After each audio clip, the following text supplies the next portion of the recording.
Jamie Pruden. Did I pronounce that right? You absolutely did. Love it. Well, let's tell everybody who you are. You're a hypnotist with a lifetime career. Are people around you becoming deeply relaxed? And quite often, most people have like two different things going. They'll have the job, but then they'll have a hobby, or they'll have a. So, what is that for you? At one point, art was more of a passion, and but now it's a company, so it's actually work. Your art is a company? Yeah. Oh man. I hid my art for 45 years. I kept it hidden before I went public with my art. Fucking amazing. Look at that one. Oh, He-Man. Skeletor, yeah. That's unbelievable. Yeah, and these are selling before I'm even finished the picture. I battled that addiction for a good 15 years, and it was a struggle to get out of it. And when I broke through that, one of the hardest parts of getting out of that addiction was that thought that once people find out your dirty little secret, Yeah. that's it. And so I started talking to the audience, and I said, this is, for 15 years I was a crack addict, and I'm 8 years clean now. And in that 8 years, what I've accomplished, I've set up my own art company, J. Pruden Art. I sell my art worldwide. I have art in the Hollywood Hip Hop Museum, in the Hollywood Science Fiction Museum. Break is amazing, isn't it? Yeah. It's like a reset. That wind came out of nowhere, so I was like, am I facing the right way? Peeing into the wind, oh my God. Yeah, the studio definitely needs to. I need to make some additions, but man, there's a commitment that goes. You know how the cost of everything now, man. I had a buddy put on an addition. It was just a mudroom and then a bedroom off his modular home. Yeah. And he got quoted 90 grand for it, which I thought was wild. But that includes siding and pilings and all this other stuff, and you're able to explain it away. And it cost him 150 or 160 grand, and it was shoddy work. Like the stuff, what things cost now. So then now I'm gun shy because I'm like, oh well, I want to put an addition on, and then you got to pour a cement slab, and I got a quote, and they wanted 100 grand, and I'm just having images of Buddy, and I'm like, Just get a Johnny on the spot. Well, that's what a guy's got to get, 100% for sure. But okay, we're back. I don't remember how we ended that, but one other thing. Scroll back and see what your last question was, or? Well, why don't we just kind of continue on with one other thing that. There was that whole. I guess I can continue on a little bit because we were talking about. I guess the length of time you've been doing this. Yeah. And a lot of people, I mean, you've been doing it for a long time. You're a professional in 2011. I mean, we've been referencing that quite a few times already. But someone needs, I think, an alternative, something to invest themselves into. Like, I've been in the industry for a period of time too, and after a while, there's boredom, or there's, you reach a threshold of where you either got to push the boundaries, keep it interesting, challenge yourself, or you got to find another, like a secondary passion. And quite often most people have like two different things going. They'll have the job, but then they'll have a hobby, or they'll have so what is that for you?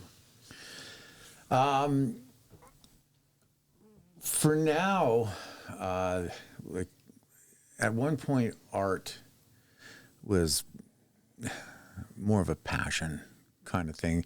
I wouldn't even call it a hobby. I didn't really do it continuously to call it a hobby. It was just something I just doodled here, doodled there kind of thing.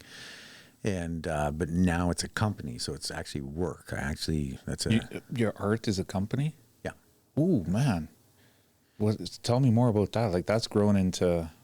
So that's the part of the beginning where we're talking about is something you sell around the world, pretty much. Yeah, I started drawing at an adult level when I was 7 years old. I had a teacher. I was always that problem child in school. Couldn't focus. I was always a daydreamer. And it's kind of funny because I can't tell how many times teachers have told me, you'll never go anywhere in life with doodling and drawing. Really? Did they tell you? Yeah. And I remember being kept after school in detention, and you're going to write this line out 500 times. And just, the Simpson on the chalkboard, eh? Yeah, and just writing 500 lines going, this sucks, 500 lines. And now here I am, I'm selling prints, making a living selling prints all over the world, numbered limited edition prints off of stuff I daydreamed and doodled. Really? And when I'm numbering these prints, here I am 500 times writing my name out. 500. It's like those detentions where I had to write 500 lines were actually training me to write my name out on prints that I'm selling, kind of thing. But so I wanted this teacher to like me, and so I doodled I traced a picture of a puppy out of a coloring book. And next day in school during arts and crafts, I just quietly, without anybody looking, just, I drew this for you. Just wanted her to like me, kind of thing. Oh, right? yeah. And she took the picture, and she took me, and we up to the front of the class, got the whole class's attention. Oh, here we go, eh? Jamie just gave me this and said he drew this for me. This isn't drawing. This is tracing. Now, And you did that freehand? no, I traced it. Oh, okay. But I gave her, I said, I drew this for you. I didn't understand, okay. I just drew this for you, kind of thing. I get what she was trying to do, but she could have just taken me aside. No, Jamie, this is tracing. Instead of drawing. But she shaming stood me part. up in front of the whole class. And so I was embarrassed, and it was bothering me. And then that night, I had this dream where there used to be this brand of shoes called Hush Puppy shoes. And the mascot was this droopy-eyed basset hound. And in this dream, I was drawing this dog, and in full detail, drawing this dog. And there was a voice that was narrating this dream. And it was like, don't draw it like this. Draw it like this. Don't draw in shapes. Draw in textures. Shade it like this. And if you do this, it'll work like this. And I remember normally, like if a teacher or anybody's talking for too long of a time, my attention span goes, uh-huh. Oh, Look at that over there. Oh, I missed it. Yeah. You know? But in this dream, I was focused. I was engaged, and I was watching everything, and I was grasping it. I was understanding what the voice was explaining to me. And then the next morning, as I was eating my cereal, I drew that dog. Really? Full detail. Have Drew you been that dog. hypnotized before?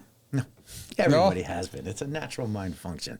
But have you been? Yeah, I have been hypnotized. You know what I mean, though, Up on right? stage, yeah. I dropped my pants in front of 500 people. Did you? Yeah, I did. Is that your? So you had that experience everyone's dreading.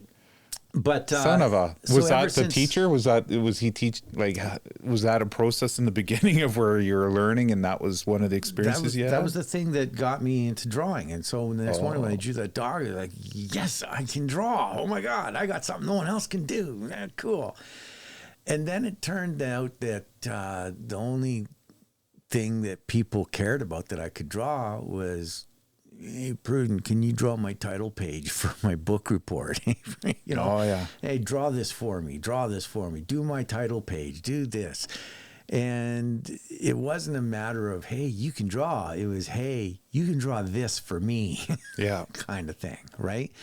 And then same teacher later on in the year, it was a Catholic school, and it was Easter weekend was coming up. So right before the Easter weekend, they gave us all these blank sheets of paper, and the whole school, grade 1 to grade 6, all got these in their class, these sheets of paper, and other schools got it as well too. Draw something about Easter, and then they're all going to be put up in the mall. And over Easter weekend, you can all go and see your picture hanging up in the mall. So everybody was all doing easy, like Easter eggs, an oval and drawing squiggly lines. Exactly. And stuff, right? That's what I'd be doing. Yeah. So I thought, Humpty Dumpty. I'm going to show off here. So I did Christ on the cross. But I did Christ on the cross at an adult level, very graphic.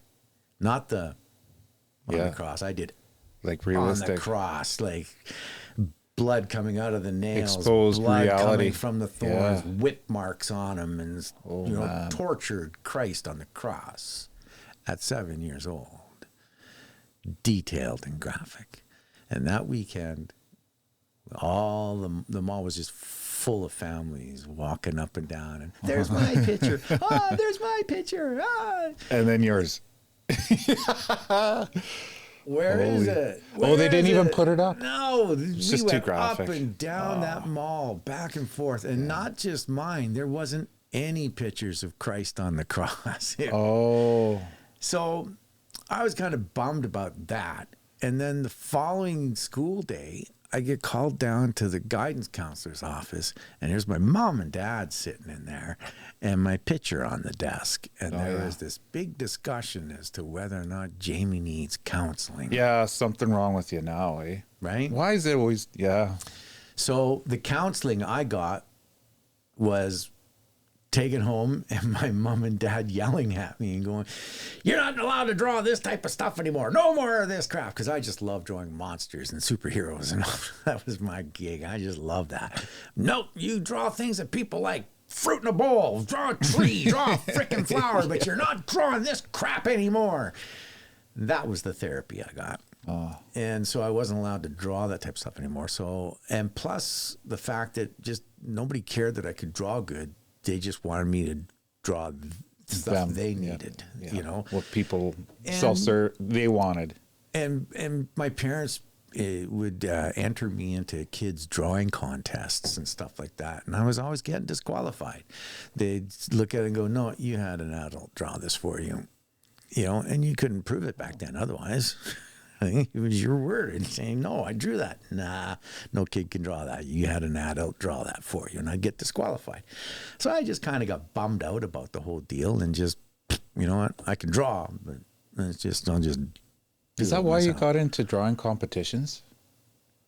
Don't you do that? I thought you did like timed yeah, art, I do art battles. But art battles. Yeah, but I didn't go into that because I was getting disqualified from that. I got in because it was a good forum to meet other artists, and I'm very supportive of other people because of things I went through as a kid as an artist. I'm very supportive of other people's art. I'm very encouraging to people to get out there and show their art and do their thing. Don't hide it. I hid my art for 45 years. I kept it hidden before I went public with my art and took it on as not even a hobby, but something I wanted as a career, to make a career out of it, a career artist. And the funny thing, how life comes around full circle. When my parents told me no more drawing that crazy weird stuff, I always loved watching horror movies. I loved the Universal monsters, the Bela Lugosi Dracula, the Lon Chaney Wolfman, the Creature from the Black Lagoon. Loved those movies. Boris Karloff, Frankenstein. Loved all those, right? Nope. Not drawing any of that weird stuff anymore. You're not allowed. You draw that, you're grounded, kind of thing. I'd doodle them and then crumple them up, throw them in the garbage so no one would know. And this is all self-taught. Yeah. You're 100% self-taught on that level. Unreal. So in 1971, there was a kids' TV show came out, and it was called The Hilarious House of Frightenstein. And it was filmed out of Hamilton, Ontario, just out of their local TV station. And everybody watched this show. Back then, when your TVs had the color bar, test screen, and then when stations tuned in, yeah, I know exactly what you're talking about. I'm old enough to know, actually. The first show on was this Hilarious House of Frightenstein. And that's what we watched when we were eating breakfast before school. House of Frightenstein. You know, it was the first show that came on. So that's what we watched. Everybody. And there was this actor, Billy Van, who is an amazing comedy guy. He was on the Sonny and Cher show and all these different shows as a backup actor in their skits and stuff like that. And he played all of the characters on this show. Like he played like, I think 12 or 16 characters in the show, just different makeup put on him and everything like that. And Vincent Price was the host of this show kind of thing. And it ended up becoming the longest running Canadian kids show in history. Oh, really? It's constantly syndicated. It's the most syndicated kids show in Canadian history. Wow. Okay. So I was allowed to draw those monsters because they were for kids. It was a kids show. So it was cute and whatnot. So those were the ones I was allowed to draw when I was a kid. And I drew them. I drew them all. I loved that show and drew them. Now, let's go 50 years into the future. And COVID hits. Now, just before COVID hit, I've gone public with my art. I started up my art company, Pruden Art. I've got an Etsy store. I've shipped art to Ireland, to New York, to Florida, to Denmark, Germany, Australia. Literally all over the world. All over, right? And so actually, if you Google Spock and Yoda. Spock and Yoda? Yeah, just do a Google search of Spock and Yoda. Now, you know, with trending, if you were to post something up and hashtag it or whatever, the chances of your image that you just uploaded or did coming up in a Google search. I'm just going to move this over. So an image, Spock and Yoda. Did I spell that proper? No, not Spokane. Oh, wait a minute. And Toyota. Oh, that was auto-corrected. Sorry. Oh. Spock. CK. And Yoda. Picture number 1, the very first image, that right there. That's mine. Wow. Crazy. Very first picture that comes up in a Google search. Doesn't let me look at it. It's probably got some trademark stuff on there. But that's actually in the Hollywood Science Fiction Museum now. But that's kind of cool. I mean, this is your artwork now. Yeah. Well, if you just type in Pruden Art. Well, here I've got this on your. Would it be on your Facebook page here? Yeah, but I don't usually use that one anymore. It's not updated. I use that one there. This one here. Yeah. Jamie Pruden, artist, actor, entertainer. This one here. That's an email. No, that's my old website. That doesn't work anymore. But right on that picture. This one here? Jamie Pruden, artist, actor, entertainer. This one right here. That's the one that I use now. Because instead of having a page for my Sabastiansteel and a page for... I just put them all together on one thing. And just a showcase of... How are you drawing these? Is this like a that pastel? That one's done in felt markers, pencil, crayons, and ink. Oh, so quite a few different techniques all in one. Oh, I do everything. I'll do chalk. I'll do pencil. I'll do pen and ink, oil paintings. Wow. Unreal. Freaking amazing. Look at that one. Oh, He-Man. Skeletor, yeah. That's unbelievable. Yeah, and these are selling before I'm even finished the picture. I'll start and I'll do the process on Facebook. I'll take pictures as they progress kind of thing and just keep posting them. I just did... Ooh, here's a progression of your art. That's super cool. This one here, I wanted to test myself. So what I did on that first picture is I just took felt and did a scribble all over, and then I wanted to see if I could make that scribble into a drawing. Look how detailed you got. You got a real zoomed in look here on the eye. Mm-hmm. Look at that. Unreal. It's pretty cool how like art. That's where it started. Yep. I just scribbled. So if I go from here and then I back click, boop, there you go. That's pretty cool. I'm glad you're able to document that. on, like, that's where social media really shines. Eh? Yeah. To be able Yeah. to share some of this stuff. I mean, that's super cool that you're able to do that. So just before social media, I got a booth now in like the Edmonton Expo and the Calgary Expo, these big Comic Cons. And this one guy came up to my booth and he asked me if I did anything of House of Frightenstein. And this took me right back to my childhood. That was the one thing I was allowed to draw, was the characters from that House of Frightenstein. I used to draw those all the time as I was a kid. So I said, you know what? Absolutely, I'll do you a House of Frightenstein piece. I would love to do that for you. Unfortunately, I've got about a year waiting list on commissions. Whoa. So, Wow. Holy man. so you got it. I'd love to do it for you, but it's going to be a Take a year while before I can get it to you, get it done. He's like, not a problem, and he paid for it up front.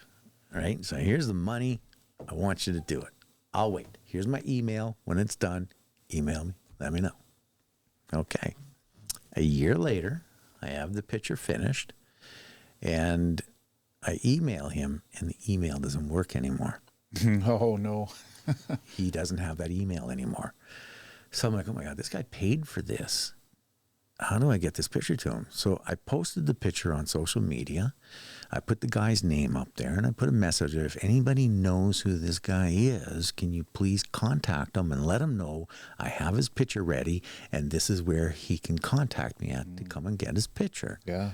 And someone took the picture and posted it on a House of Frightenstein fan page on Facebook. Oh, good idea. This picture went pooh.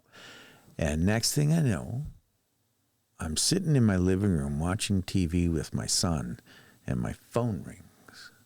I go, hello? Hi, I'm looking for Jamie Pruden. Speaking.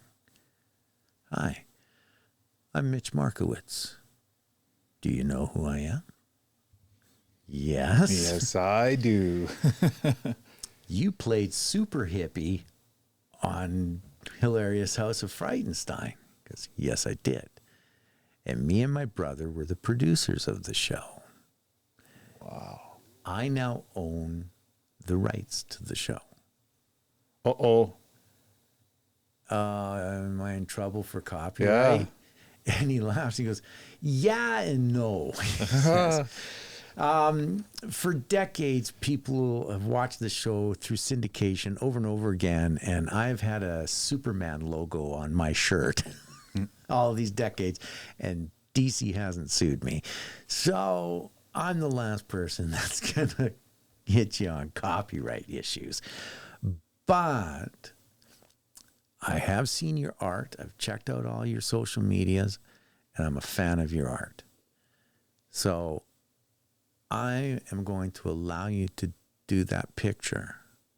I got some edits I need you to make, but I'm going to license you. Ooh, really? And I got signed on with Hilarious House of Frightenstein. No The way. show I drew that I was only allowed to draw as a kid. I now am a part of that family. I am now a part of Hilarious House of Frightenstein. Man, that is unbelievable. Oh man, this guy had me on the phone for like 2 hours telling me the whole history, how the show was made, how they got Vincent Price on the show, all this stuff, how they did it with Billy Van, how it wasn't even supposed to be Billy Van in the beginning, and all this type of stuff.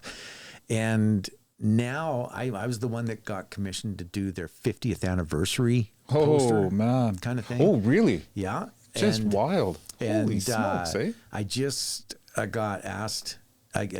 Mitch actually submitted me for some people that are wanting to do a comic book kind of thing. They have an artist and stuff like that, but they were asking if he knew other artists, and he was like, Jamie Pruden. There you go.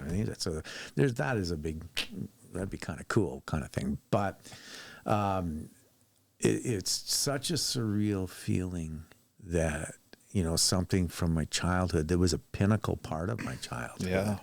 In its growth as an artist. And now I'm officially a part of that franchise. Yeah. You know, and when 2 years ago, well, we'll go 3 years ago. My dad got diagnosed with terminal cancer. And the day he got the diagnosis, I was really upset. And I got in my car and I put this post up on my Facebook, and all it said was, I'm getting the fuck out of Dodge. And I just got in my car, no direction, just started driving. And I ended up in Jasper. And I'm just outside the city of Jasper. And I'm stuck at a train. I'm at these train tracks with the train just going and going and going. And as I'm sitting there, my phone goes off. So I answer it. And Billy Van, who played all of the characters on the show, he passed away of cancer back in early 2000s. And this was his widow phoning me. Oh, wow. And it's, Jamie, I saw your Facebook post. Is this to do with your dad? I said, yeah. And she sat on the phone with me for like 20 minutes talking to me about what I'm going to need to get ready to prepare for. And she talked to me about losing Billy Van. And not Billy Van, the actor and the comedian, but Billy Van, the husband, the father, you know. And as she's talking to me, I'm just sitting there just going, wow. You know, wow. And then when he did pass away, she's an incredible photographer. And she sent me a sympathy card in the mail with a photograph that she took of a bird flying with the sun right behind it. And and then this big long letter that she wrote. She's beautiful. She's like, this is called Free, and this is your dad right now. Wow. You know, and to have this show that at a time in my life where I was trying to identify with what I liked and being told what I can't do and what I was allowed to do. And this one show that was like a life buoy tossed out to me of, okay, we'll let you draw these. Mm-hmm. That's it. Yeah. And it was that show became a love of mine. It was funny. And the thing is Billy Van, as an entertainer, because he was on a series of shows that I would watch. He was on a show that the Markowitz brothers produced as well, too, called Party Game, where these people would play charades kind of thing. And Billy Van was just hilarious. I loved all the stuff he did. So not even just the fact of being a part of the House of Frightenstein, but also my career as a comedian, as an improvisational actor, and stuff I do in my show, developing characters on stage and doing comedy and being in character. One of the compliments I got from another really well-known hypnotist, he came out and watched my show at Hijacks, and he said, what I love best about your show is you're not just a hypnotist who stands on the side and says, on the count of three, when you get them to do this, you enter into the equation and you become a character. So when they're all hypnotized to be people at a protest and you gave them really weird things to protest about, you become this hippie and you're no longer Sebastian You become, hey man, well, and I began into these characters of being a part of the thing. And this is all stuff inspired to me by Billy Van.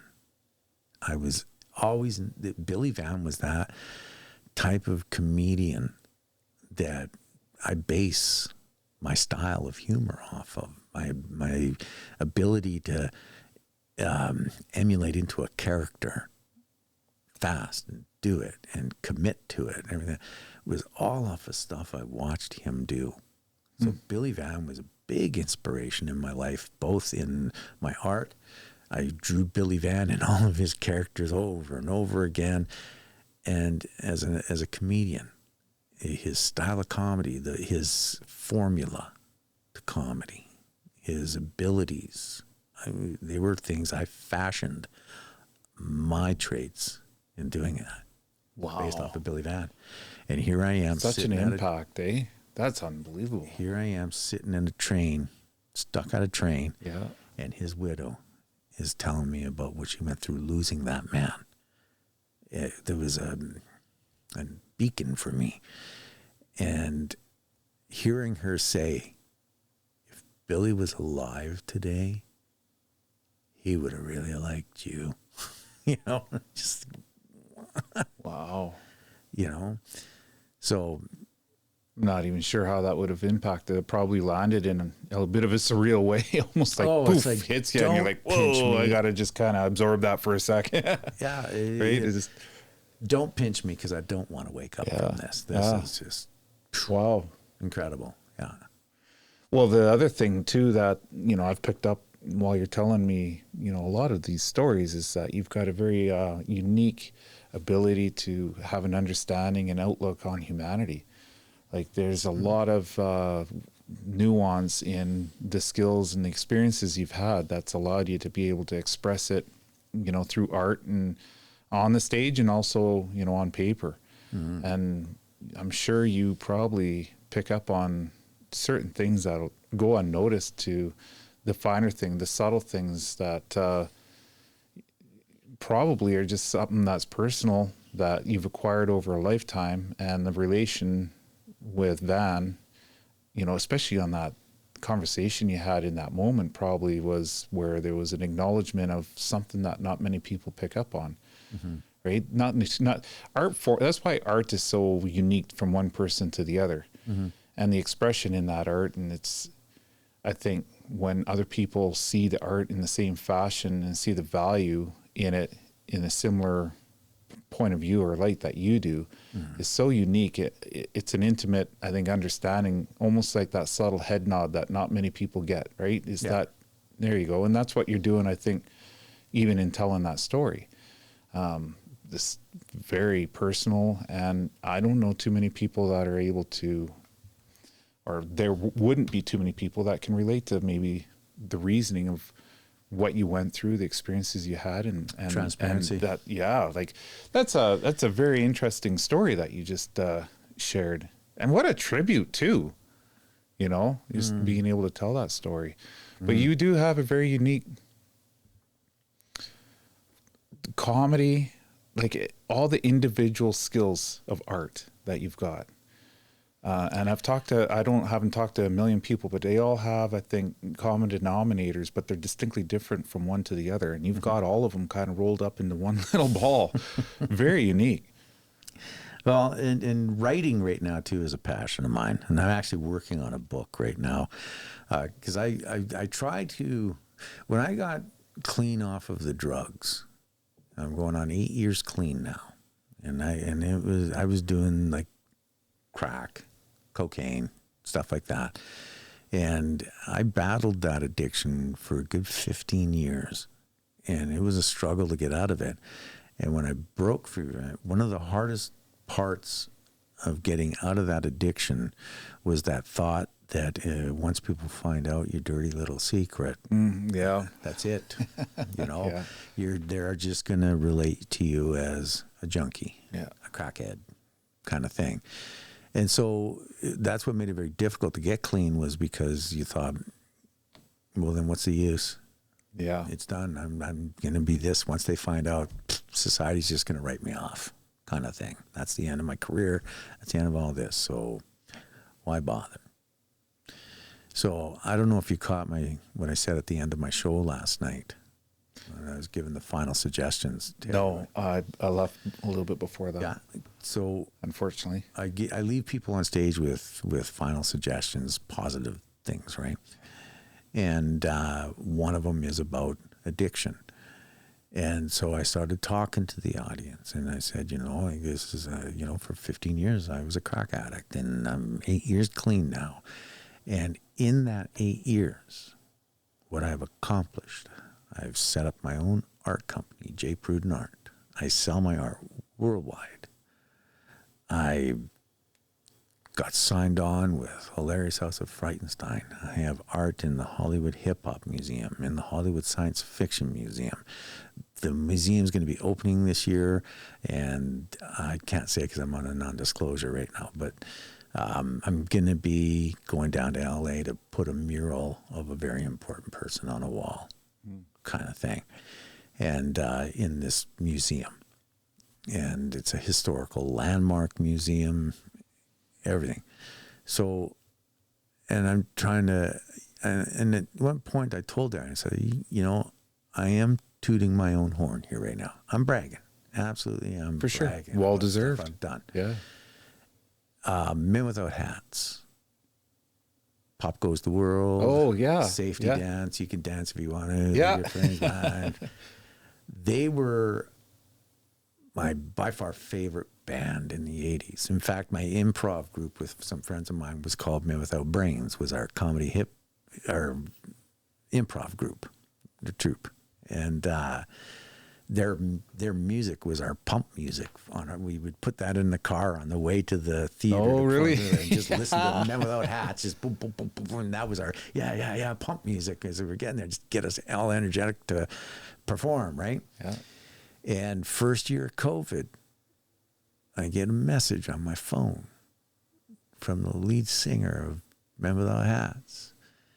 Wow. And Holy it's man. like, "Hi, Jamie, this is Ivan from Men Without Hats, and we're putting out a new album, and it's all cover songs. And the first single we're putting out is a cover of Tragically Hip's Blow It High Dough. Oh. And we would like you to do the cover for this single." So our normal logo is the bowler hat with the red circle and slash.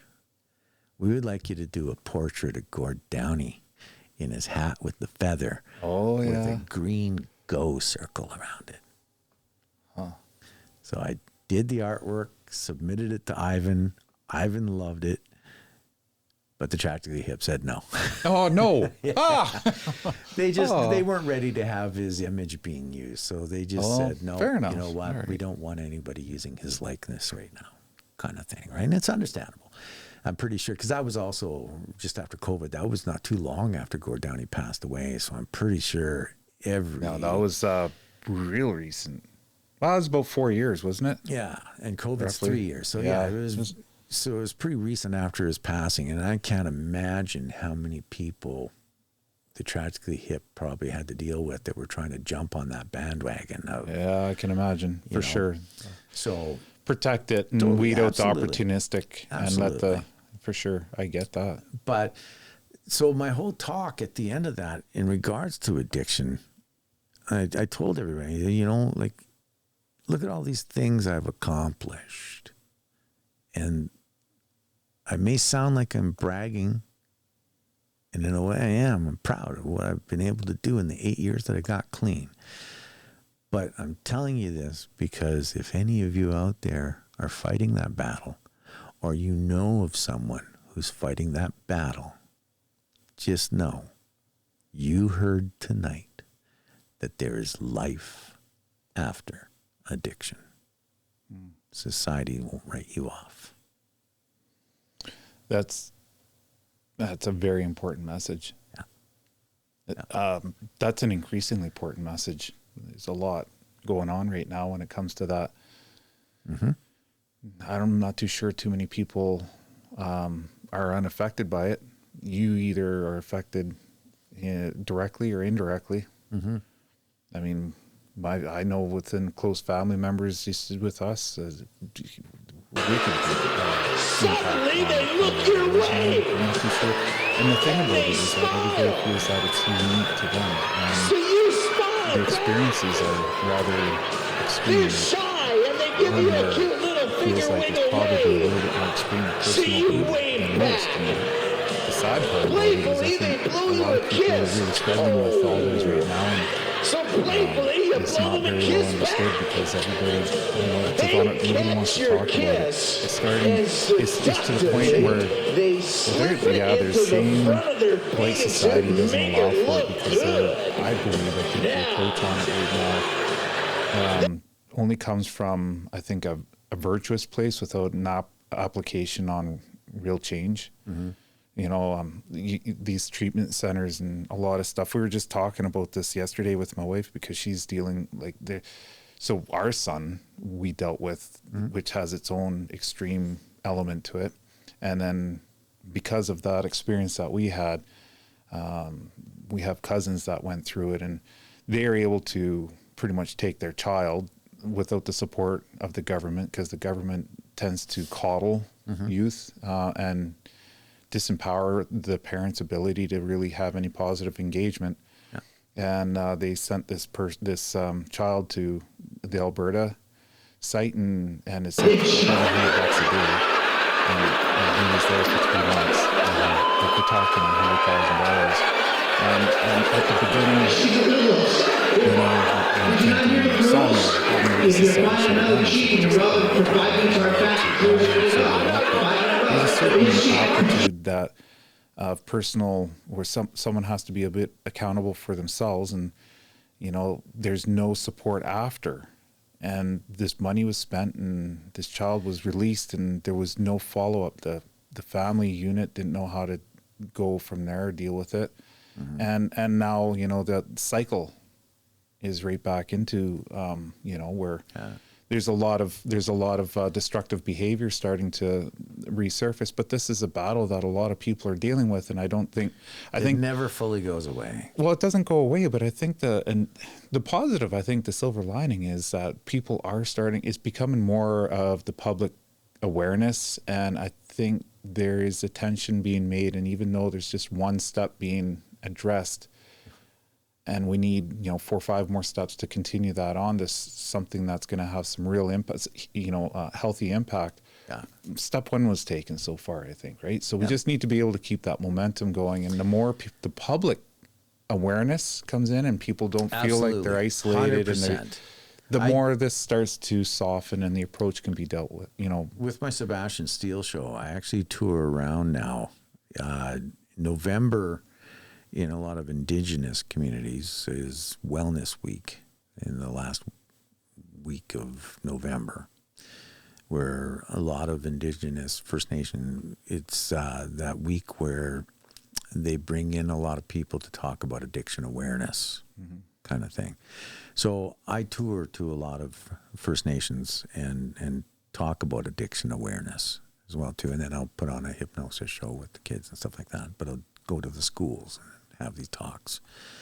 And I think that is a key thing in the fight of addiction, is understanding addiction and how it works. I myself, when I thought about going out there and using my experiences to teach others and to help others kind of thing, I asked myself, do you even know what addiction is? Yeah, you were an addict, but if someone came up to you and said, what's addiction? What can you tell them other than I got high a lot, Yep. So I researched it. If I was going to go around and spread awareness of what addiction is, I needed to know what addiction was, how it worked, why it did what it did. And I read a really interesting essay written by a doctor out of Harvard University. And the essay was called How Addiction Hijacks Your Brain. And it was, as I read it, I'm like, yep. Okay. And the amount of clarity that was going through my head as I'm reading this and going, okay, well, this explains this. Okay. What is that book called again? It's an essay. It's called How Addiction Hijacks Your Brain. I'll maybe put that in show notes. Sure. Absolutely. And what I learned from this, I read that essay and I thought, because this was written by a very intelligent person, and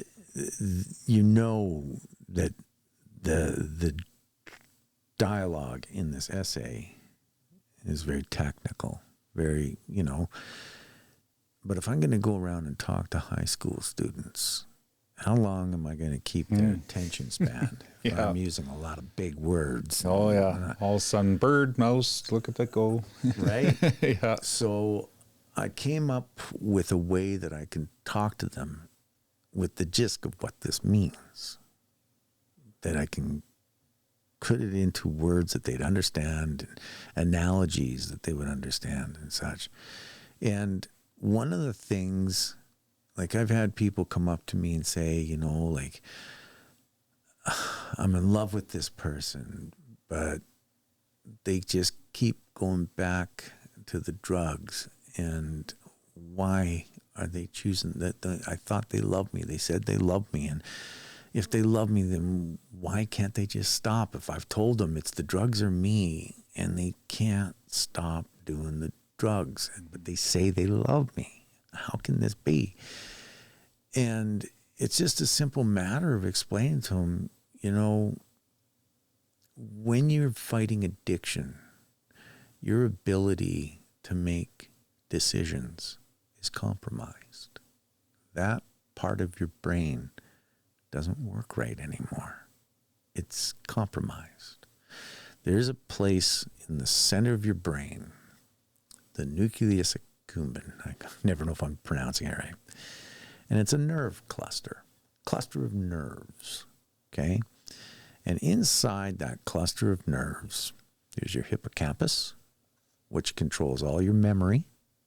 So if someone's got dementia, it's a problem with their hippocampus. And it's also got your amygdala, which deals with your motivation.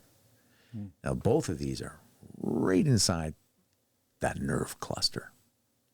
Now, as human beings, there's two things that are the most important in life: food, sex. Two of the most key things in life. You need food to survive. You need sex to procreate, to carry on your species. Yeah. Okay? So two key things. Both of them have one thing in common: passion. Oh, Pleasure. I'm so glad I didn't freaking guess on those. Pleasure. Yeah. Oh, fair enough. Yeah. Now, out of all of our emotions, sad, angry, scared, pleasure is the only one, because that's the one we focus on the most.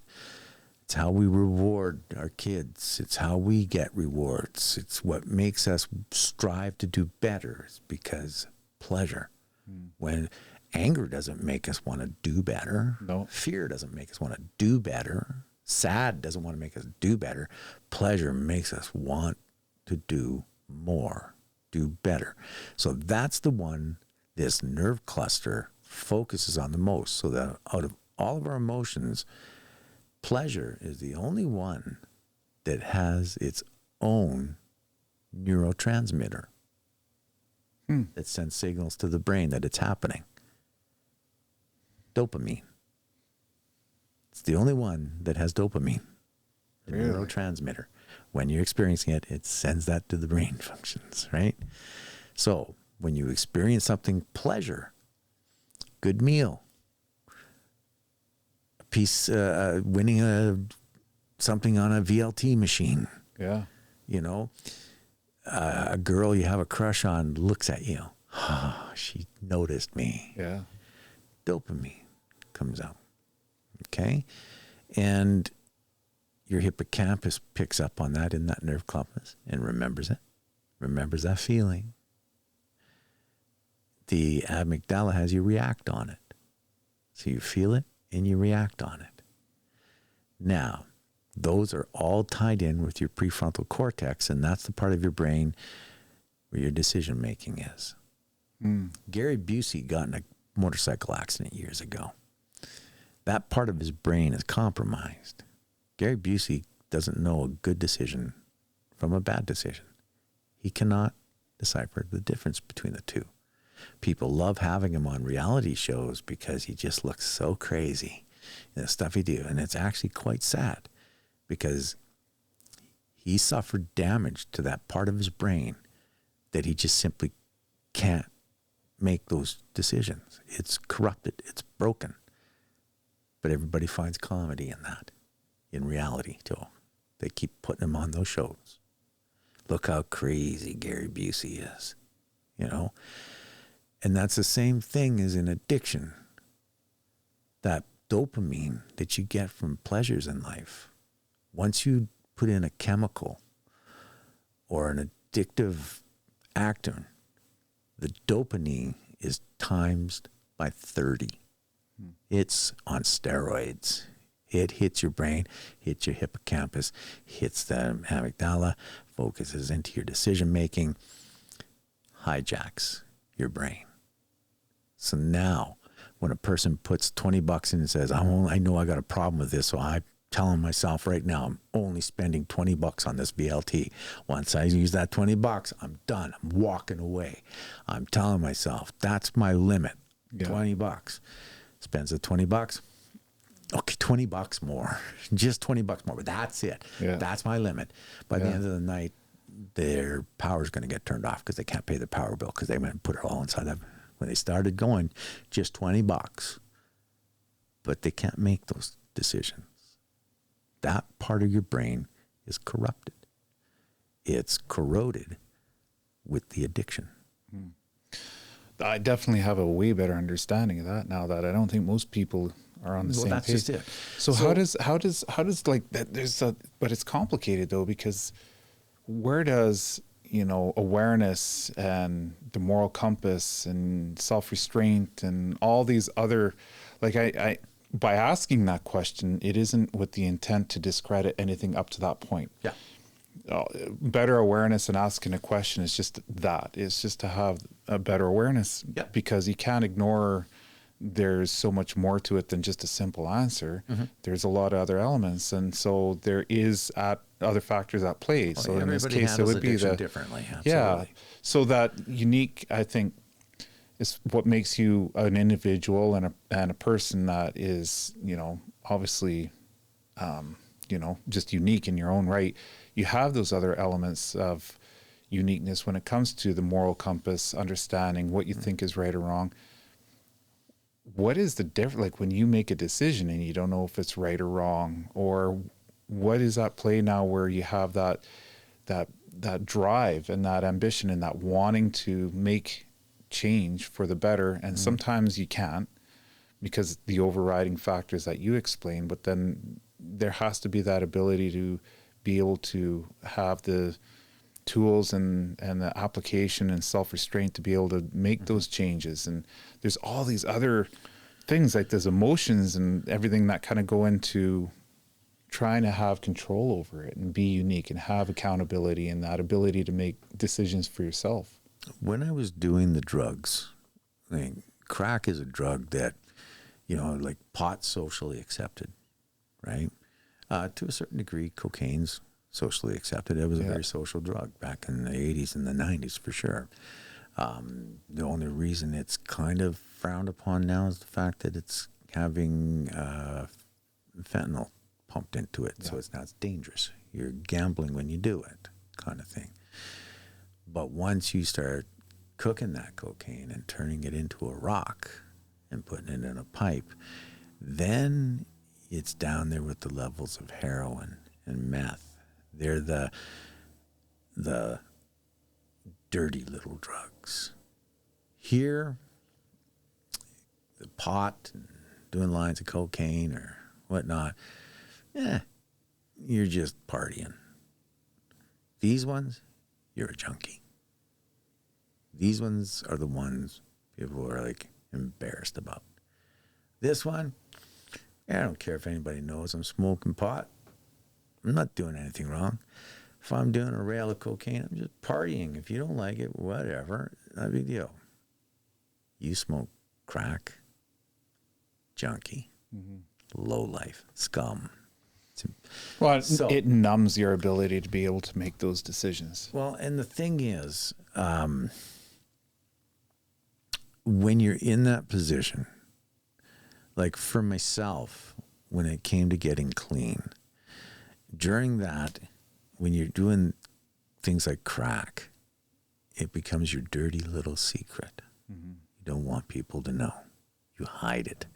So it's not something you get high and you have your friends all come over and let's all get high together like cocaine or anything like that. It becomes something you do alone. Do it by yourself. You don't want no one knowing. You enjoy it, but you enjoy it by yourself. It's a very lonely drug, okay? And so maybe this is why it's different, as you're saying. Like my ability to say, I'm done. How do I beat this? How do I get over that? And with me, I was so worried about anybody knowing. I was so paranoid. And I lied. I did a lot of lying and excuses to hide it. And I was always lying to hide it from my family, to people I love.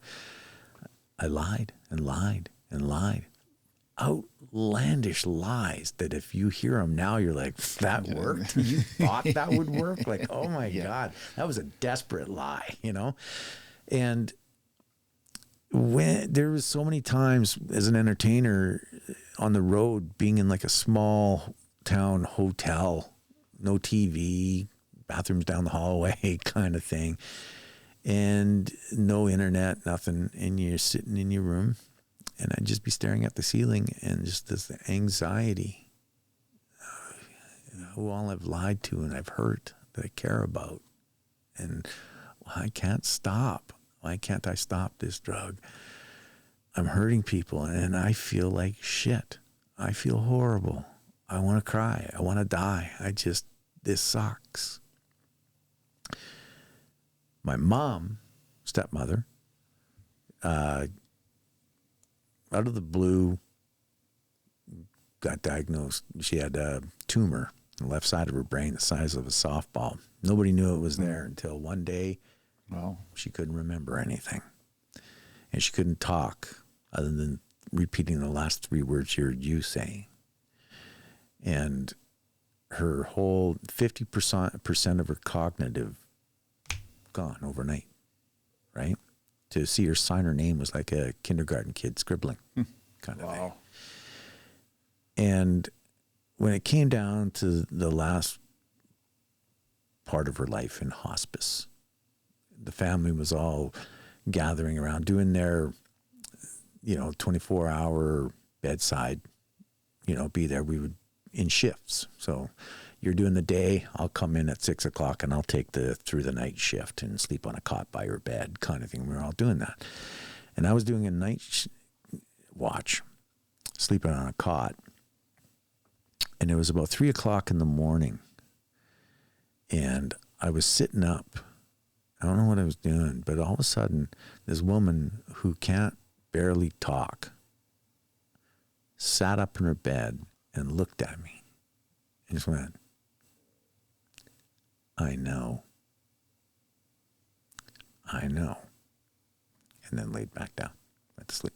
And I just sat there going, fuck. Wow. Here I thought I was doing good at keeping this a secret from people, and this woman just told me she knows. And if she knows, who else all knows? And there came my journey to really getting clean. And I was able to do it. My art is actually what saved me from it. I went public with my art. When I was sitting in the hospice, they had a public area of tables where people from other rooms could come out and just sit in this common area if they needed a break from in the room.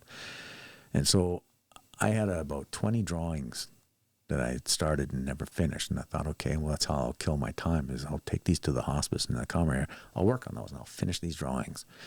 And as I was working on them, some other guy from some other room, he bided his time by watching me bide my time. And he would watch me do these drawings, and he's like, where else can I see your art? And I told him, like, nowhere. I don't put my art out there. And he looked at me and he just went, that's bullshit. Art is meant to be seen. Yeah. Art is meant to be seen. You need to get this out there. People need to see this. So I put it out on Facebook, and it snowballed. And now, instead of a dopamine rush on drugs, I'm getting people going, Jamie, that drawing's amazing. Yeah. Oh, what are you going to draw next? Oh, this is so cool. What are you going to draw next? What are you going to... And now I'm getting a dopamine rush off of people loving my art. And I'm excited to draw another one to see what they're going to like it. Put it out there. I can't wait to get this next one done to see what they think. Yeah. Oh, I can't wait to get this one done, see what they think. And now I got a whole new focus on my dopamine. Now, how do you make people like what's right and what's wrong? How can I do decision making? How do I know when I'm making a bad decision or a good decision? Or when I got clean, I still wasn't telling anybody what I did. It was still my dirty little secret. I was clean, but I was still paranoid, anxiety. What if people found out? This would kill my hypnosis career. All this. Terrified of people finding out. And I didn't want to live like that anymore. So I thought, you know what? Screw it. And I went on to all my social media and I was transparent. I went public with it. This is what I've been doing for the past 15 years. Now you all know.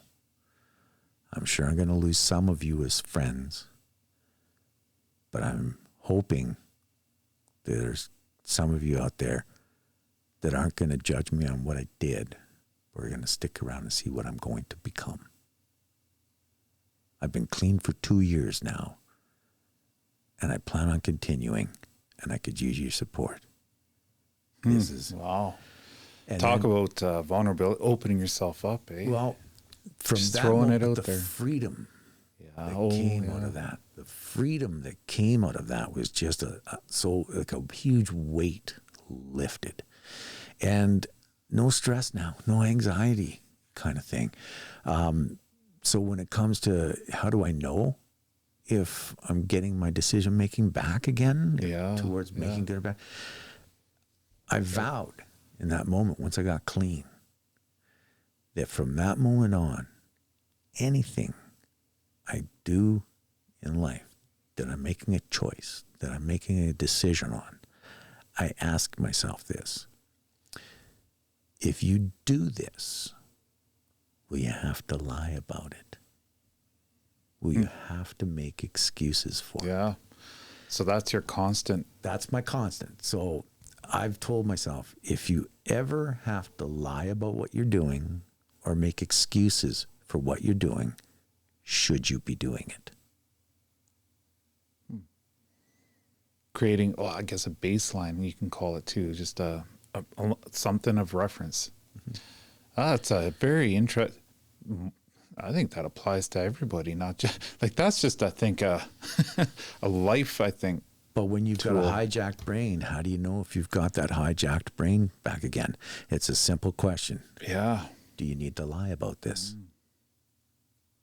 It's an honest question, and it's point blank. It cuts it right to it. Is that something that you came to a realization on, or is that it's a good message to get out there? Yeah. I have no secrets now. I'm transparent. Anybody wants to gossip about me? Someone goes up to you, hey, did you know that Jamie used to smoke crack? Yeah, everybody does. Yeah. Everybody knows. Thanks, gossip queen. Yeah. Right. For sure. No, that's empowering, isn't it? In a lot of ways. When I went public, what I found out, what I came to realize too, when I went public, I lost a few friends. There were a few people who went, well, screw him. And I realized those weren't really friends, you know? But the amount of people that had a positive response, messaging me going, that took balls. Wow. I want to see you do good. I'm here to see. Yeah. You know, was way more. I'd say 5% out of 100 left. Oh, really? It's a 95% stuck around and were like supportive, encouraging. That's good. And the thing is too, when you go public with something like that, well, it takes the bullets out of anybody's gun that wants to try and use it against you. Yeah. That's done. They can't use it against you anymore, kind of thing. But that freedom you get out of it, where you're transparent, you have nothing to lie about anymore. It's so easy now to live from day to day. You know, you have no guilt on anything. You have nothing in you that's keeping you awake at night. You know, you've put it all out there. And from that moment on, living that life of, I got nothing to hide. I got nothing to hide. And the level of trust that people have in you, knowing. Yeah, absolutely. It's newfound trust. It could be, I think, probably like anything. It can't be abused, but honesty is one of the hardest things to do, but then also the most empowering, I guess, in some cases. And then also conversation. You're letting them out. You're letting people know, but you're letting it out. Like you're writing it down. The writing and talking and all of that. I don't know really what that all is about, but I do know that there's so much more to that act. It's very therapeutic on one hand, but I actually had a lot of people after I went public. People, I was surprised, and you know, like, what? You really? They would message me and go, I don't have the balls that you have, but if you can help me, I got a crack problem too, or I got a porn problem, or I got a gambling problem. Please don't tell anybody, but I just Like help out. Yeah. I mean, at the end of the day, sometimes I don't think people are looking for help. They just need to let it out. They got to actually verbalize it. The fact that they're telling somebody is the help in itself. Is step one. Is the first admission to a thing is the most important first step. And I think when I went public with it, I gave them something the same as what they gave me when they messaged me to say, me too. Don't tell anyone, but me too. Yeah. Me too. We both got this message to each other that was, I'm not alone. Yeah. It's not just me. Wow. Because here I thought I'd be singled out, written off, junkie. But there's a lot of people out there that are respectable people that have that dirty little secret. You're not alone. And that's when I came to realize the whole throwing stones in glass houses thing. And COVID really brought a lot of that out. Oh, yeah, it did. You know, 100%. You know, here I was living lives just ashamed, like how far behind I was from other people that I went to school with and where they are now, and homes and families and motorcycles and quads and boats and property and vacationing here and vacationing there and here I am just, I had so much and I put it all in a pipe. Damn it. And then COVID hit. And I realized out there just how many people, once their lifeline was cut off, they weren't too far off where I was financially. You know, there's a lot of negative aspects about COVID. That's a whole nother subject, but the one silver lining, there is a silver lining with that. There, I think always is. You just got to figure out what the hell it is. Sometimes it takes a while, and we're touching on it right now, is that I think it broke, a routine we were all aware of. You know, the grind, going to work, this and that, and taking a lot of things that really are important for granted. And it reset a lot. Yeah. And you see that a lot with, where I see it the most is in the workforce. Yeah. Has changed wildly. The landscape has changed. And people's approach, there's a lot of tension and anxiety out there that is more realized. But then there's also, I think, more of, an acceptance and approach change. People have all done that little New Year's resolution, so to speak, but I think it was triggered, and we're seeing a lot of results from COVID. People have started to realize, wait, hey, I need to change the routine, the application. Yeah. There's a lot of reevaluation, on family or individual units, and that's the silver lining, because I think we needed it. We just got too damn wrapped up into a lot of different things.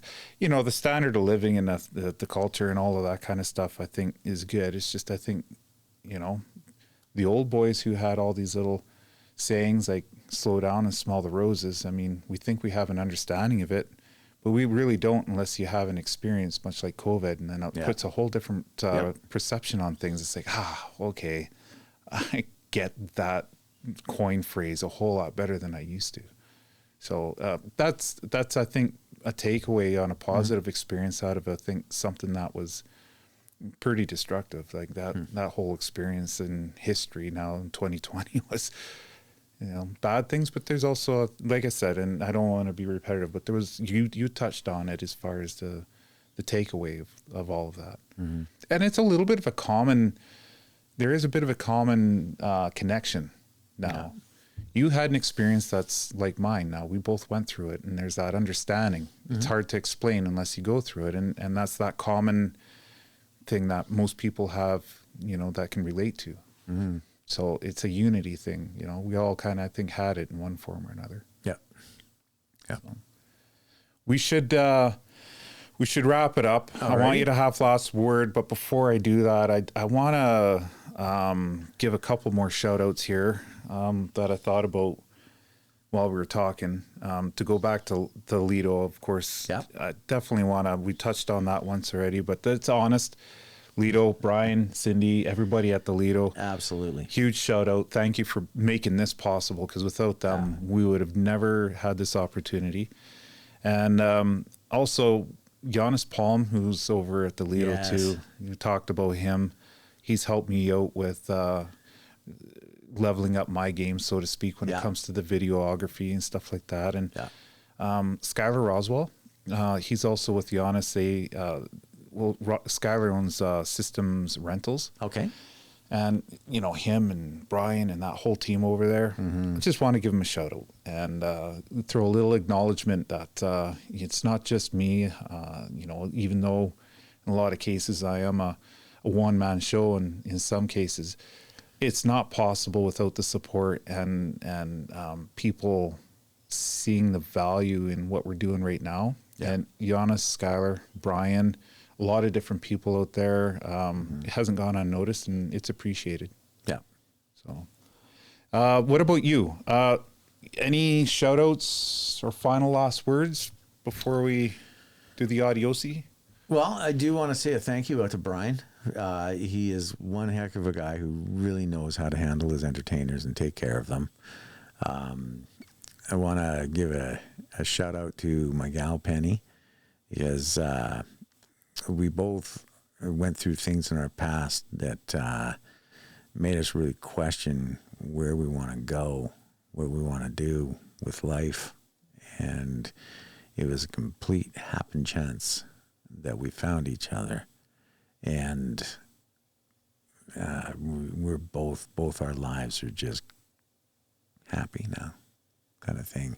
And she's so supportive of everything that I'm doing and everything I do. And that's, as an entertainer, that's very difficult to find that companion that is okay with you being on the road, out of town all the time, or all these different aspects of it. And it's a whole different lifestyle, and they may not understand it.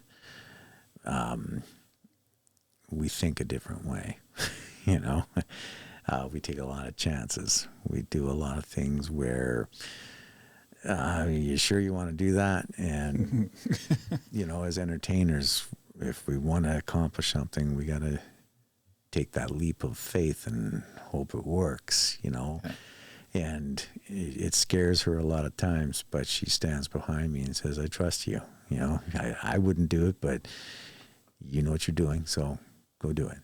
Wow. Kind of thing. So she's amazing that way. So I don't know where I would be right now here. And I want to give a shout out to my drama teacher, Marina Cortez. All going up through school, I was a problem student. I had bad shit going on at home. I never got along with anybody in school. I was that punk-ass kid that your parents told you not to hang out with. He was bad news kind of thing. And I had failed grade 7. I was always that kid that teachers used to make an example out of. And I was done. And after grade 9, I got a conditional pass into grade 10. Which basically meant in the first 3 months, if I didn't do good, they were going to put me back down into grade 9. Okay. And I figured, okay, well, my birthday's in December. I'm going to turn 16. So during the Christmas vacation, I'm done. I'm old enough. I'm just going to drop out. Done with school. And right before the Christmas break, my brother was the entertainer in the family, not me. I had nothing to do with entertainment kind of thing. I was the punk. And he had a car. It was winter, it was December, so he was my ride home. But he was auditioning for the school play after school. So I went with him to the drama theater, and I was just sitting in there waiting for him to do his audition to get my ride home. It was cold. And at one point, the drama teacher said, okay, who's next to go up there and read? And she looked at me and went, you go up and read. And I said, nah, I'm not here to audition. She goes, well, you can't be in here unless you're auditioning.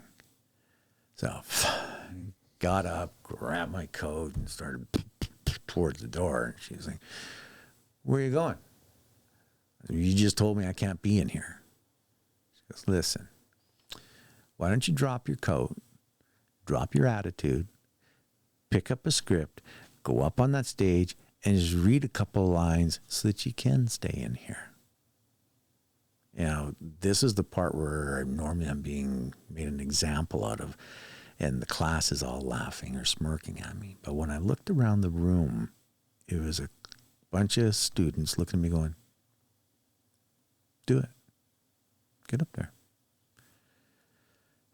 Dropped my coat, grabbed a script, went up there, blah, blah, blah, read the line. She goes, you know what? Just humor me. Try saying it like this. I looked around and people are looking at me going, do it. So I read it like that. Okay. Can you try reading it like this? Yeah. Just One more time. Can you read it like this?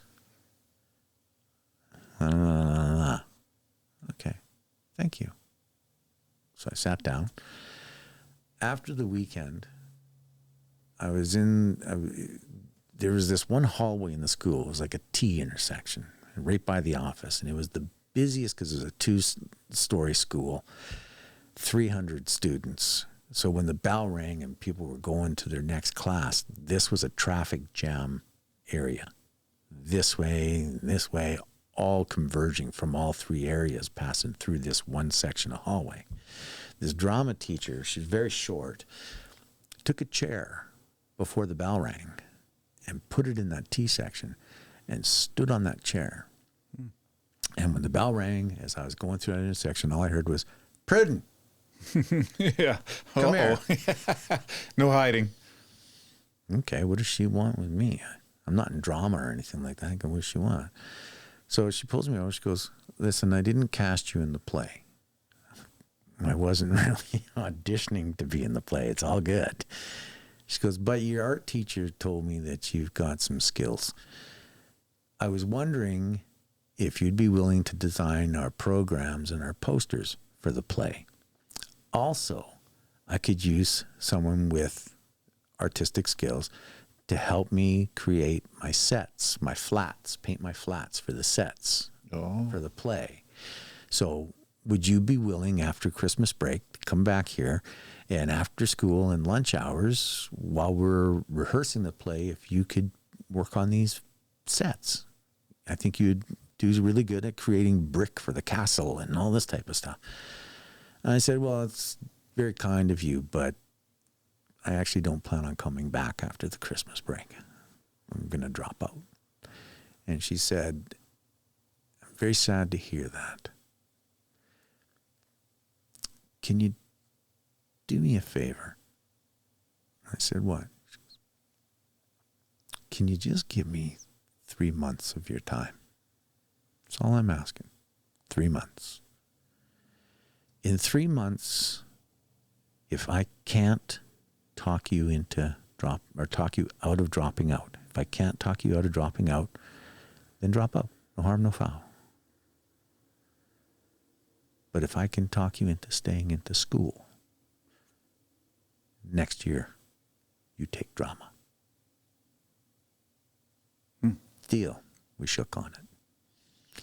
I went there for 3 months. Noon hours and after school. Painted sets and whatnot. And every single time when she's trying to direct this play, she would stop. We're taking a break. You pair up with whoever, rehearse your lines. And then she would come and sit with me for 5-10 minutes. How are you doing? What's going on at home? What do you want to talk about? Wow. She carved time out for you. Don't know where I'd be today if she didn't put that chair in that hallway that day. Huh. Unreal. Big thank you out there. Shout out to her. No kidding.